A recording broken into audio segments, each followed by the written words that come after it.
Hello student, कैसे हो? आशा करता हूँ ठीक ही होंगे। तो आज हम एनसीईआरटी मैथमेटिक्स क्लास 12 का एक्सरसाइज 4.6 सॉल्व करेंगे। देखिएगा, तो एक्सरसाइज 4.6 इसमें है निम्नलिखित प्रश्नों 1 से 6 तक दी गई समीकरण निकायों का संगत अथवा असंगत रूप में वर्गीकरण कीजिए। संगत अथवा असंगत रूप में वर्गीकरण करना है।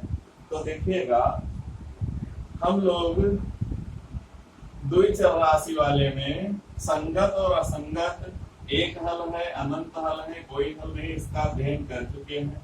तो यहाँ इस रूप में है, यहाँ जो x और y के गुणांक है इससे एक मैट्रिक्स बना लेंगे। a बराबर 1 2 2 3।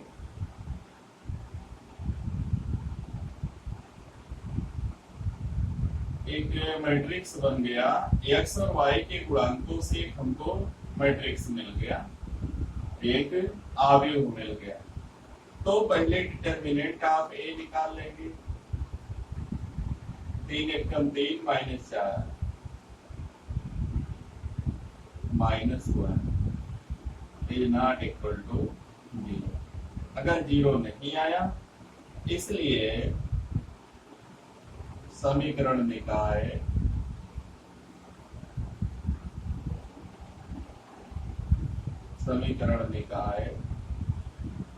संगत।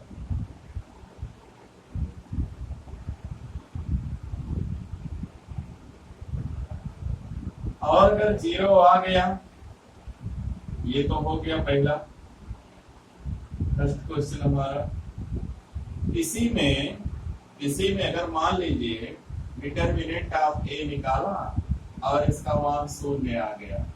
अगर 0 आ गया तो फिर हम ADJ of A into B निकालेंगे और इसके दो मान आएंगे। यदि इसका मान 0 भी आ सकता है और नहीं भी आ सकता है। इसका मान 0 आ भी सकता है और 0 नहीं भी आ सकता। कब निकालेंगे इसका प्रयोग? जब समीकरण निकाय असंगत होगा। ऐसा करने पर समीकरण निकाय असंगत होगा, यानी हम ए इनवर्स नहीं निकाल पाएंगे। और ऐसी कंडीशन में ADJ of A into B निकालेंगे। अगर उसका मान 0 आ जाता है, ADJ of A into B इसको निकालेंगे। यदि इसका मान 0 आ जाता है तो समीकरण निकाय जो है संगत या असंगत कुछ भी हो सकती है। इसके या तो अनंत हल होंगे या तो कोई हल नहीं होगा। अगर इज इक्वल टू 0 आया तो, अगर इज नॉट इक्वल टू 0 आया, ADJ of A into B is not equal to 0 आया, तो इसका कोई हल नहीं होगा और समीकरण निकाय असंगत कहलाएगा। तो अगर ऐसा हुआ तो यहाँ ए इनवर्स का अस्तित्व नहीं है। तब ADJ of A into B निकालेंगे। अगर 0 के बराबर आ गया तो हमें लिखना होगा समीकरण निकाय संगत या असंगत कुछ भी हो सकता है, या तो इसका कोई हल नहीं है या तो अनंत हल है। अगर नॉट इक्वल टू 0 आया तुरंत लिख देंगे इसका कोई हल नहीं है और समीकरण निकाय असंगत है। तो इतने तरीके हैं जो हमको पढ़ने हैं। सबसे पहले अगर determinant of A is not equal to 0 आ गया तो तुरंत हम वही लिख देंगे समीकरण निकाय संगत है। ऐसे ही अगला देखते हैं।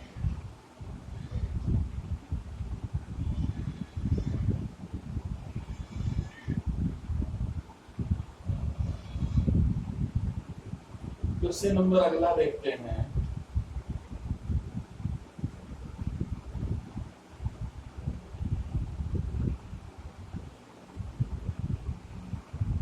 तो ऐसे 2 हो जाएगा। 3 देखते हैं। हाँ, 3 देखते हैं। x plus 3y is equal to 5 2x plus 6y is equal to 8। x plus 3y is equal to 5।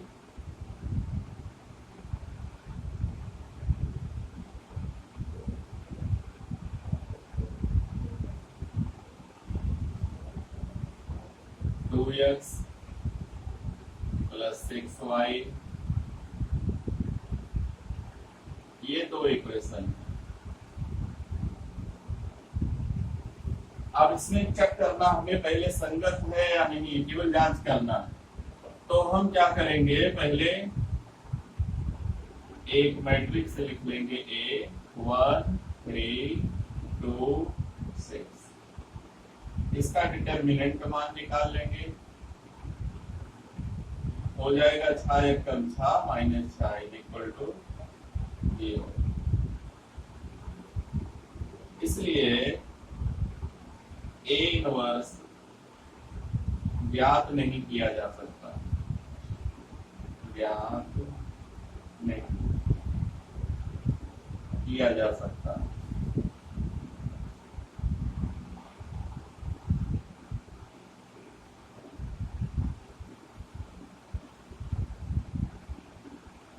अगर A इनवर्स ज्ञात नहीं किया जा सकता है तो हम निकालेंगे ADJ ऑफ A।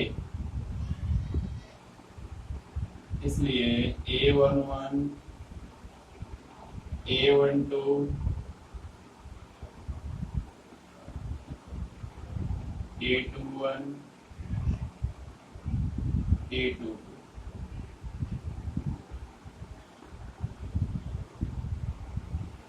चलो निकाल लेते हैं। A11 निकालेंगे तो पहला रो पहला कॉलम कट जाएगा, बचेगा 6। A12 निकालेंगे तो पहले रो और दूसरे कॉलम को काट देंगे, बचेगा 2 और यहाँ दोनों का योग विषम है, हो जाएगा -2। अब 2 1 वाला कॉलम और रो काट देंगे, बचेगा 3 लेकिन चिन्ह होगा माइनस। फिर 2 2 काटेंगे, आ जाएगा 1। यहां से A बराबर हो जाएगा और ये जो लास्ट में बराबर के बाद है इसको B मानना होगा हमें।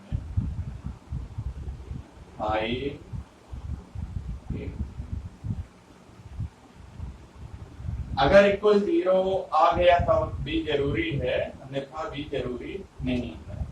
तो सबसे पहले हमने A के शाखंड निकाल लिए, अब ADJ ऑफ A निकाल लेंगे। A D J of A, इसी का ट्रांसपोज 6 -2 -3 1 और इसका ट्रांसपोज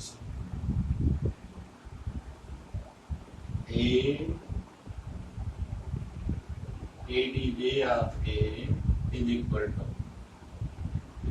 6 -3 -2 1। ये हो गया ADJ ऑफ A। अब निकालेंगे ADJ of A into B।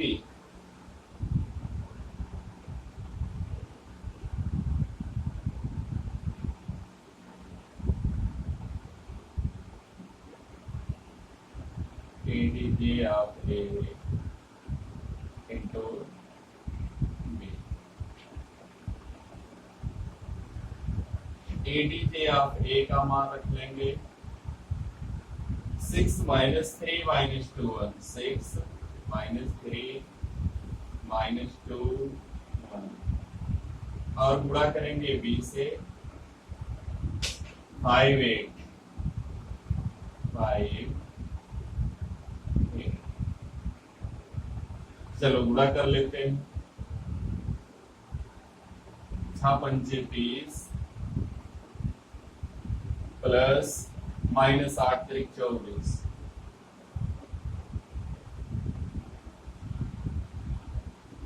6 पंचे 30 -8 3 24 और फिर -5 दूनी 10 और +8 एकम 8।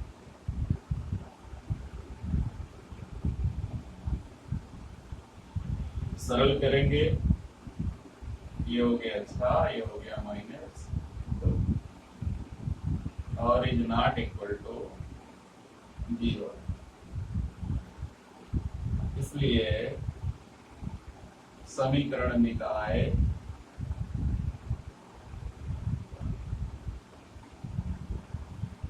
असंगत है।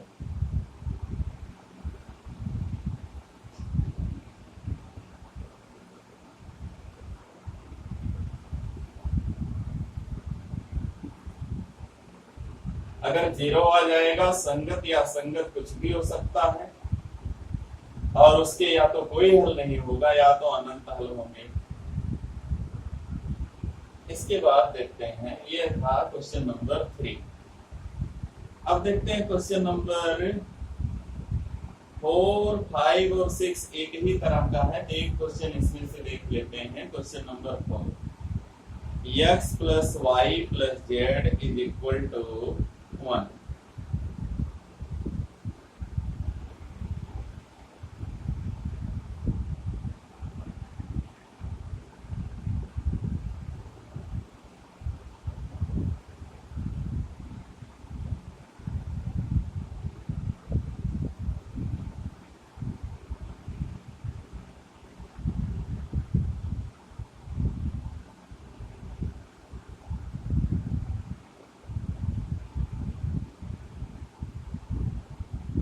x plus 3y plus 2z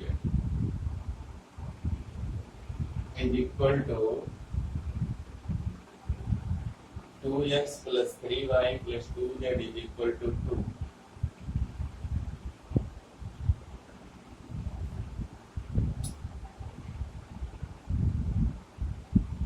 ax plus ay plus 2az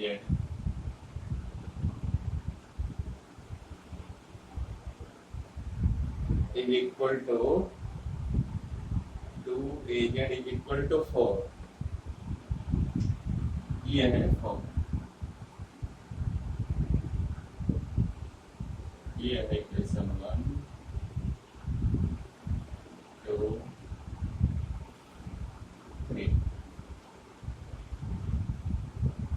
तो पहले तो a निकाल लेते हैं। 1 1 1 2 3 2 a 2 a।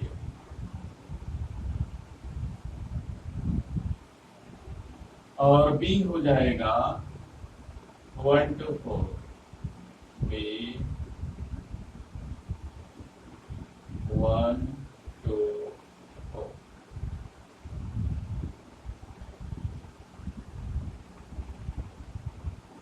डिटर्मिनेंट ऑफ ए निकाल लेते हैं। 1 1 1 2 3 2 a 2। इसको सॉल्व कर लेते हैं। चलते हैं। 1 थोड़ा सरल भी कर सकते थे इसको, हम चाहते तो R2 में से 2R1 घटा देते, थोड़ा आसान हो जाता, लेकिन वैसे ही प्रसार कर लेते हैं। 3 दूनी 6a minus 2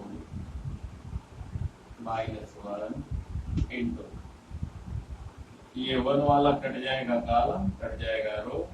4a minus 2a 4a minus 2 plus 1, फिर कटेगा, इसका रो कट, कॉलम कट जाएगा, रो कट जाएगा, बचेगा 2a माइनस 3 2a माइनस 3।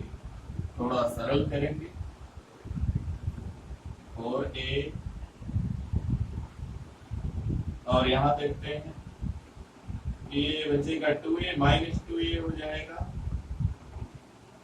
और आगे 2a में से 3a जाएगा, हो जाएगा माइनस a। तो 2a और a हो जाएगा 3a, 4a में से 3a जाएगा, बच जाएगा a is not equal to 0। इसलिए समीकरण निकाय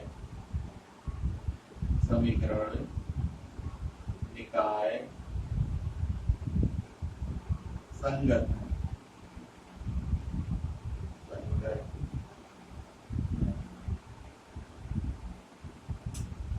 बस इसमें और आगे ADJ of A into B नहीं निकालना है, ये उसी कंडीशन में निकालना है जब एडी यानी डिटर्मिनेंट ऑफ ए जो है वो आ जाएगा 0। तो इस तरीके से क्वेश्चन नंबर 4 हमारा हो जाएगा, समीकरण निकाय संगत होगा। आगे देखते हैं, ऐसे जाएगा 6 तक। फिर क्वेश्चन नंबर 7 से लेकर 14 तक प्रत्येक समीकरण निकाय को आव्यूह विधि से हल कीजिए। क्वेश्चन नंबर 7 से 14 तक, 7 से लेकर के 14 तक आव्यूह विधि से हल करना। देखते हैं। 7th है 5x + 2y = 4।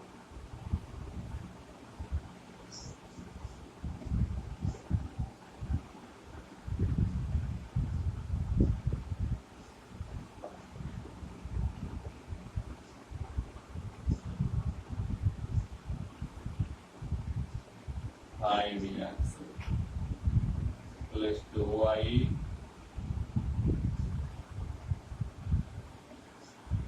7x + 3y = 5।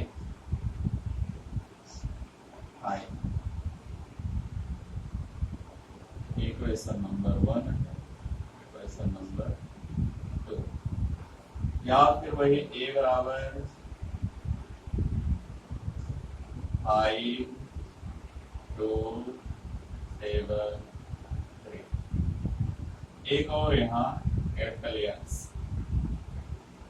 यानी जो चरों का अवयव बनेगा वो हो जाएगा एक्स वाई,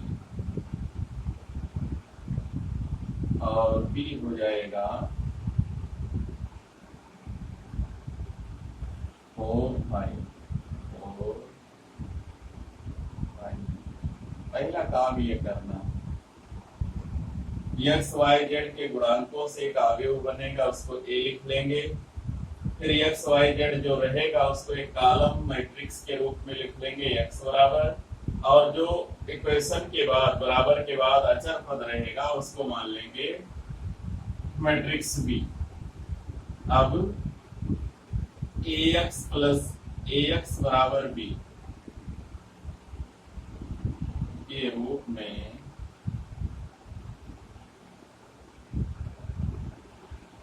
लिखने पर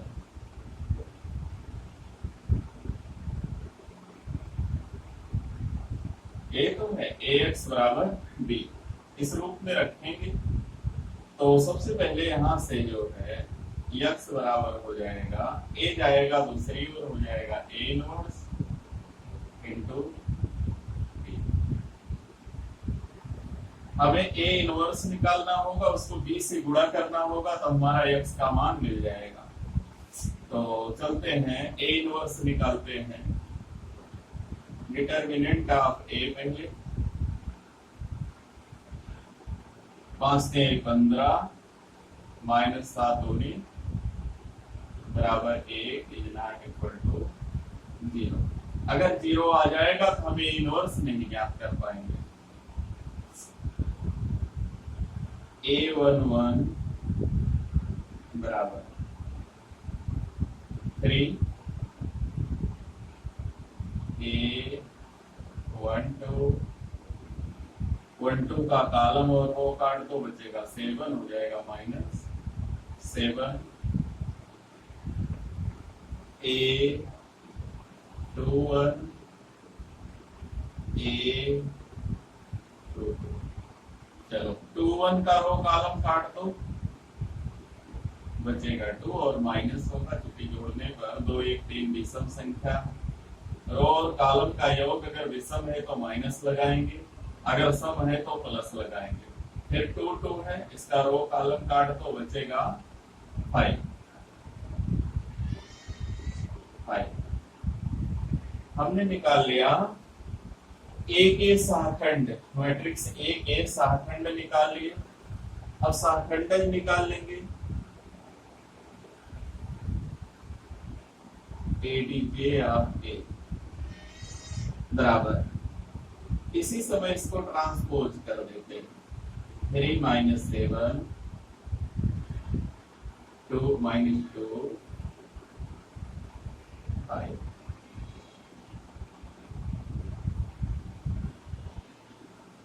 इसलिए ए इनवर्स बराबर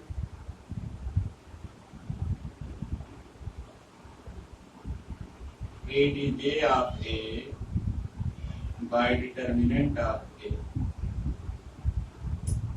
मान रख लेंगे डिटर्मिनेंट ऑफ ए का मान 1 है तो 1 से भाग का कोई मतलब नहीं है, हो जाएगा 3 minus 2 minus 7 5 A inverse 1 by 1 3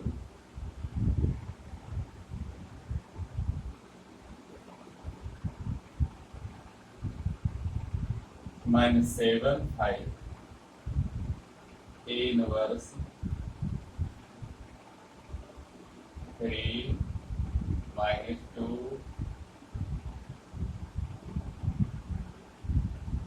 हमने निकाल लिया ए इनवर्स। अब इसके बाद ए इनवर्स का मान यहां लाके रख लेते हैं एक्स बराबर ए इनवर्स बी, चूंकि x is equal to A inverse B. X का मान हमने निकाला ही है x y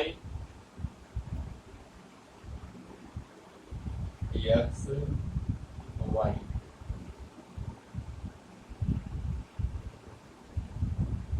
is equal to A inverse का मान रख लीजिए 3 माइनस 2 माइनस 7 5 और बी का मान 4 5 4 5। अब हम अवयव का गुणा करना जानते हैं 4 3 12 माइनस 15 12 माइनस 10 5 दूनी 10 फिर 7 चौक 28 प्लस 25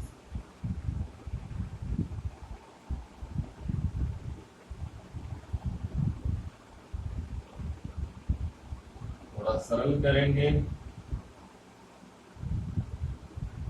एक्स वाई तो 3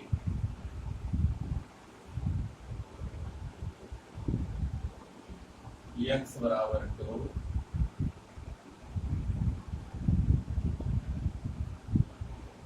एक्स बराबर 2 वाई बराबर 3। ये इसका हल होगा।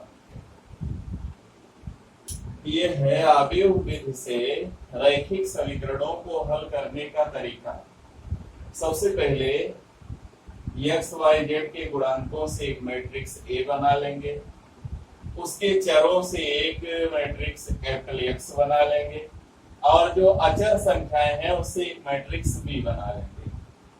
उसको सबसे पहले ए एक्स बराबर बी के रूप में लिखेंगे और जब ए को पक्षांतर करेंगे एक्स बराबर ए इनवर्स बी आ जाएगा। सबसे पहले हमें ए इनवर्स निकालना है और ए इनवर्स निकालने के लिए सबसे पहले डिटर्मिनेंट ए निकालें। अगर 0 आ गया तो हम ए इनवर्स नहीं निकाल सकते हैं, इसका हल संभव नहीं, छोड़ देंगे। और अगर 0 नहीं आया तो लिखेंगे इसके जो है एक इसका हल जो है हो सकता है ए इनवर्स का अस्तित्व तो है या हम कह सकते कहता है ए इनवर्स ज्ञात किया जा सकता है। फिर इसका ए डी जे आप ए निकाल लेंगे, उसको डिटर्मिनेंट ए से भाग दे देंगे, ए इनवर्स आ जाएगा और फिर यहाँ लाके ए इनवर्स रख लेंगे, हमको एक्स वाई जेड जो भी रहेगा उसका मान मिल जाएगा। तो ये है क्वेश्चन नंबर 7। आगे देखते हैं 8 9 10 ऐसे ही देखते हैं। क्वेश्चन नंबर 11 12 13 14 कई हैं, तो इसमें हम एक क्वेश्चन को ले लेते हैं। चलिए इसका हम एक ले लेते हैं, आखिरी 14 ले लेते हैं। x minus y plus 2z is equal to 7। बाकी सब सेम है, हल कीजिएगा। हम क्वेश्चन नंबर 14 ले रहे हैं।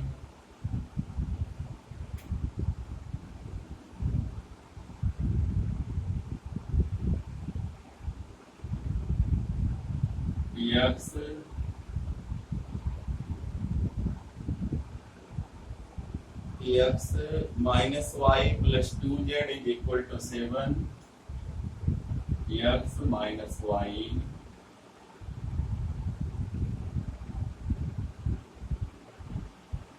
दूसरा है 3x plus 4y minus 5z 3x plus 4y minus 5z 3x plus 4y minus 5z is equal to minus 5। एक और है 2x minus y plus 3z 2x minus y plus 3z 2x plus 3z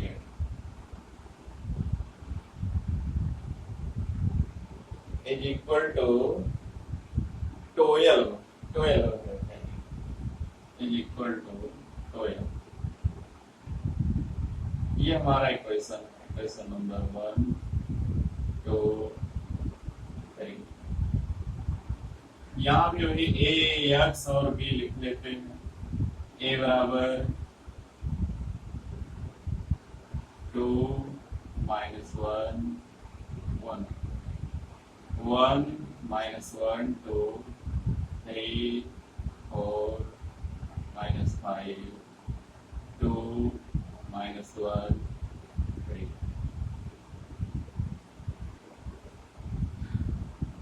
x बराबर x Y Z और B बराबर होगा 7 minus 5 12।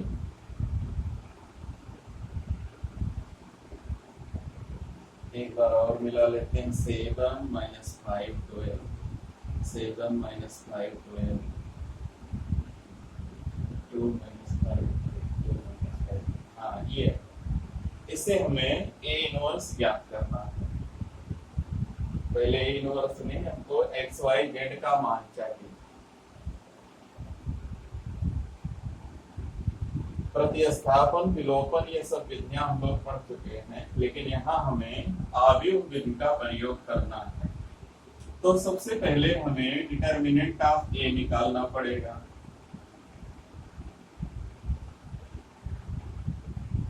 Determinant of ए देखेंगे 1 जाते 12 minus 5 फिर प्लस 1 माइनस माइनस प्लस हो जाएगा 3 त्रिका 9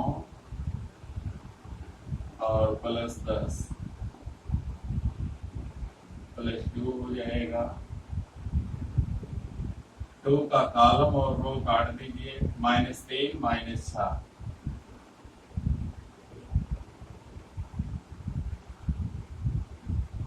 हल करेंगे 12 में से 5 जाएगा हो जाएगा 7 10 9 हो जाएगा 19 माइनस ये होगा 9 9 दूनी 18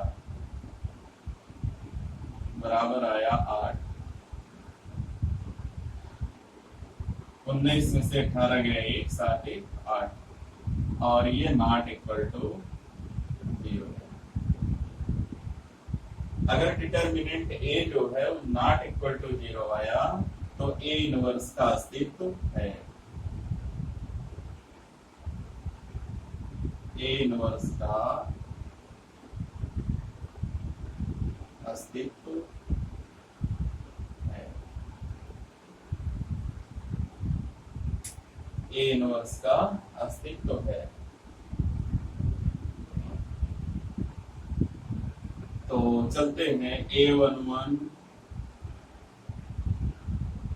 A12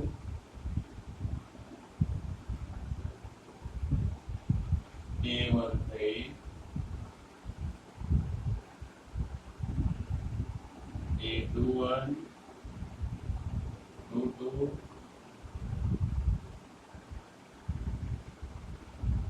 A23 3A1 A31 A32 A33 इतना निकाल लेंगे। इसका मान आएगा 7। 1 2 में पहले तो माइनस आएगा 19, 1 3 में आएगा -9। चिन्ह सहित रखेंगे। जब 1 1 होगा तो 1 1 वाला रो कॉलम काट देंगे और बचेगा 4 3 12 -5। 12 में से 5 गया 7। और A22 जब 1 2 जब निकालेंगे तो 1 2 वाला कॉलम और रो कट जाएगा, हो जाएगा 3 3 का 9 और माइनस और इस माइनस का गुणा प्लस 10 9 10 19 यहाँ माइनस पहले से। और फिर आगे चलेंगे A13 इसका कॉलम और रो काट देंगे -3 और -8।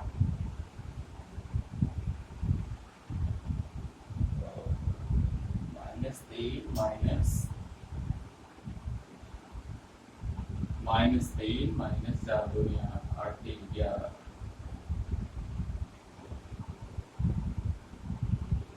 -8 तो हो जाएगा -22।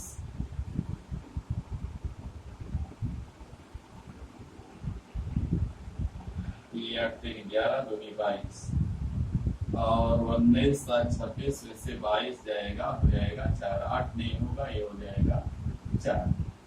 तो अस्तित्व है, यहाँ होगा -11। फिर आगे चलते हैं।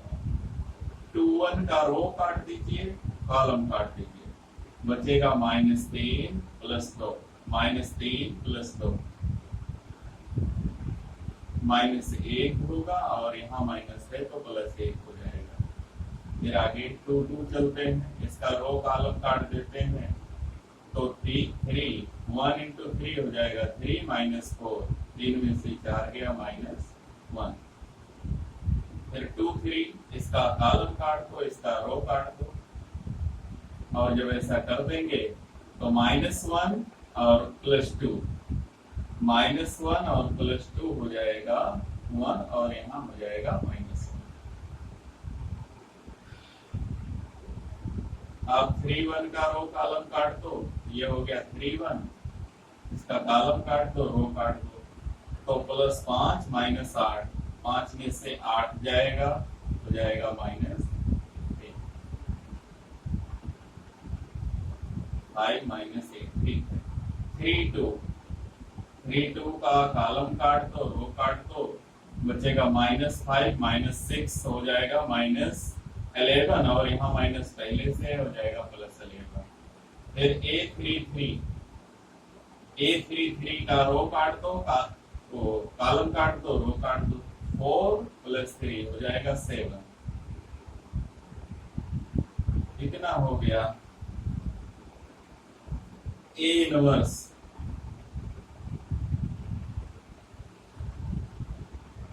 ADJ ऑफ A लिख लें पहले।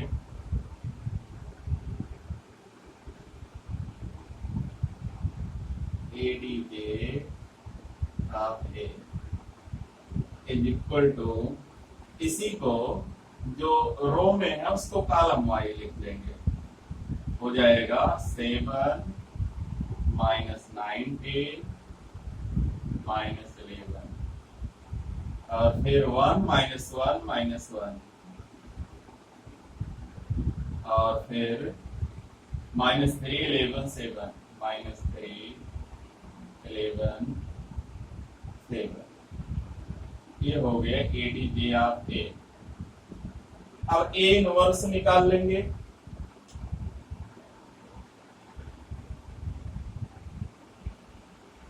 A inverse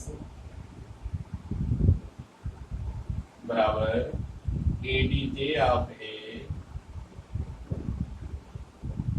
by determinant of A।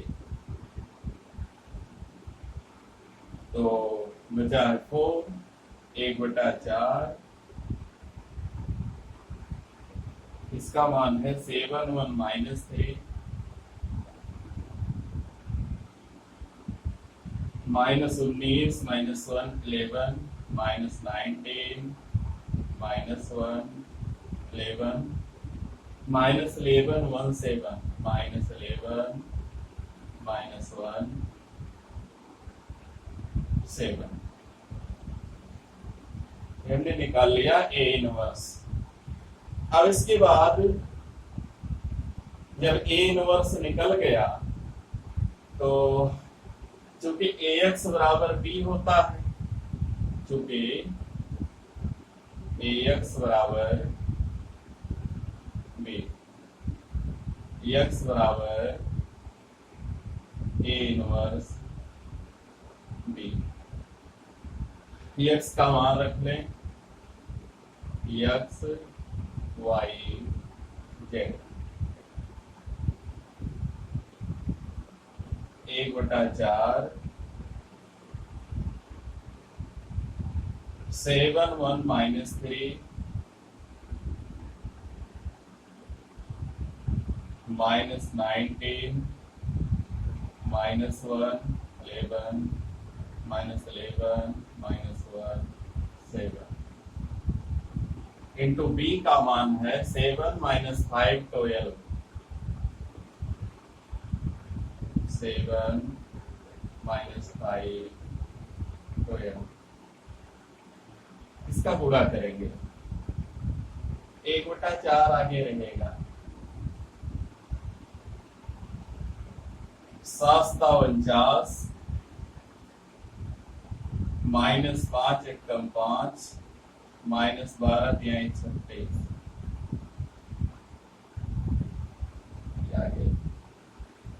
-19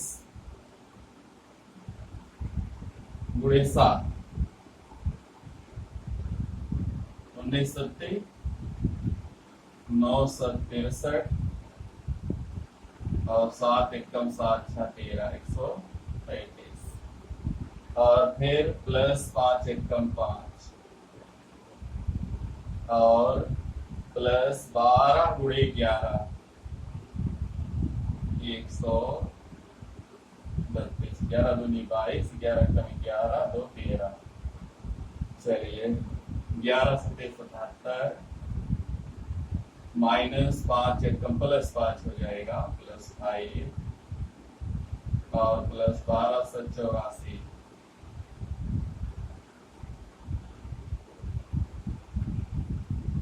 बराबर 1/4 जोड़े घटाएंगे 36 और 5 41 49 में से 41 गया हो जाएगा 8 133 132 में से गए हो जाएगा 4 और 84 और 5 89 89 में से 77 जाएगा हो जाएगा 12 4 से भाग दे देंगे 2 1 3 यह हो गया x y z। तो यहां से आया x बराबर 2 y बराबर 1 और z बराबर 1। ये तीनों के हम हो जाएंगे।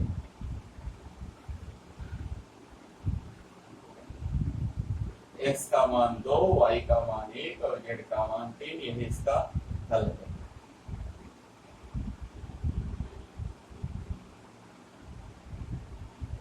तो ये हो गया क्वेश्चन नंबर 14। अब देखते हैं क्वेश्चन नंबर 15।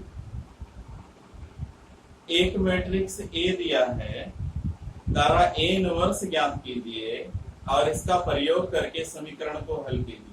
तो जो समीकरण दिया उससे जब A निकालोगे तो बिल्कुल वही दिया गया मैट्रिक्स ही बनेगा। तो बिल्कुल ऐसे ही हल होगा।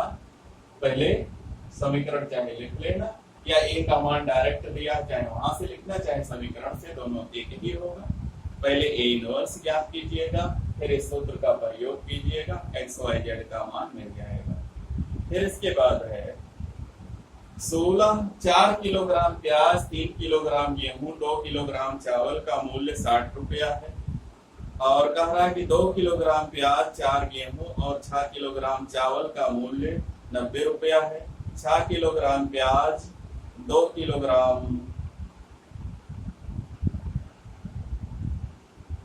किलोग्राम गेहूं और 3 किलोग्राम चावल का मूल्य 20 रुपया है। आयुर्वेद से प्रत्येक का मूल्य प्रति किलोग्राम ज्ञात कीजिए। तो मान लीजिए माना तीनों का मूल्य जो है वो एक्स वाई और जेड है। तीनों का मूल्य एक्स वाई और जेड रुपया प्रति किलोग्राम है। प्याज, गेहूं और चावल को क्रमशः मान लीजिए कि माना प्याज, गेहूं और चावल का प्रति किलोग्राम मूल्य क्रमशः एक्स वाई और जेड है। इसलिए पहले उसके किलोग्राम का एक मैट्रिक्स बना लेंगे तीनों का, फिर एक्स वाला बना लेंगे, एक्स वाई जेड तीनों को माना है, एक्स वाई जेड। और फिर जो अगला बचेगा पी, जो पूरा मूल्य दिया है उसको यहाँ लिख देंगे। देखते हैं, पहले 60, 90, 70। इसमें है 60, 90, 70। और जो सबका अलग अलग है किलोग्राम में 4, 3, 2, 4, 3, 2। फिर दूसरा स्टेप में है 2, 4, 6, 2, 4, 6। और फिर अगले स्टेप में है 2, 3, 6, 2, 3, 6, 2, 3। बस मिल गया। ये क्वेश्चन नंबर 16 है हमारा। और इतना जब हमको मिल जाएगा तो हम पहले डिटर्मिनेंट ऑफ ए निकाल लेंगे, फिर ए इनवर्स निकालेंगे। इस तरीके से लाके मान रखेंगे, एक्स वाई जेड का मान हमको आसानी से मिल जाएगा। तो ये था एक्सरसाइज 4.6। तो बस इस एक्सरसाइज में इतना है। अगर हमारा वीडियो पसंद आएगा तो वीडियो को लाइक कीजिए, शेयर कीजिए, चैनल को सब्सक्राइब कीजिएगा। धन्यवाद।